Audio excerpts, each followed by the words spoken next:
Why does a spine surgery fail? In spine surgery, there is a 5 to 10% risk that the patient can come back with the same problem. But if a patient follows regular exercises, follows the precautions advised by the spinal surgeon, takes healthy diet, and controls his blood sugar if he is diabetic, then they do really well for long periods. Spine surgery is divided into mainly two types of surgeries. One, which requires only discectomy or decompression, which is done through a microscope or open, and second, which requires fixation. That means there is a screws and metalwork placed inside the spine to fix the spine. For surgeries involving only decompression and discectomies, meaning those surgeries which do not involve any metal to be placed in the spine, in those cases, usually there is a chance that a patient who has undergone a microscopic discectomy or a decompression, he can come back with the same problem at the same level or at a higher level, which is mainly seen when patient gets injured or if he follows a poor body posture, he forgets all the precautions. In such cases, then we do the revision surgery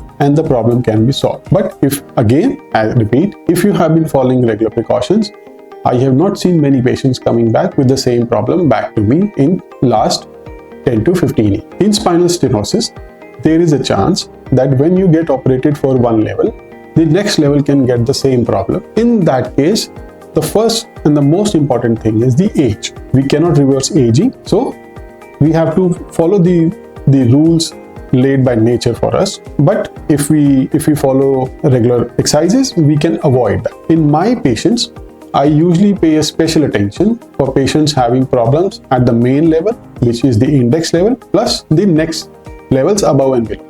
If I see any issue, then I inform the patient and I guide them to go for a prophylactic surgery at the same level in the same setting to avoid such problems coming early in the future. In cases of fixation, where we are putting screws and other metalwork in the spine, the most important thing I see is the strength of the bone. If the bones are good, I straight away advise the patient to go ahead for the surgery. But if I find the bones are weak, I recommend them bone strengthening treatment. And if the surgery is very urgent or important or life-saving, then I go ahead with the surgery, but I do a different kind of approach where I use cemented screws. I strengthen the screws with the cement, and then I start the patient on the bone strengthening medications.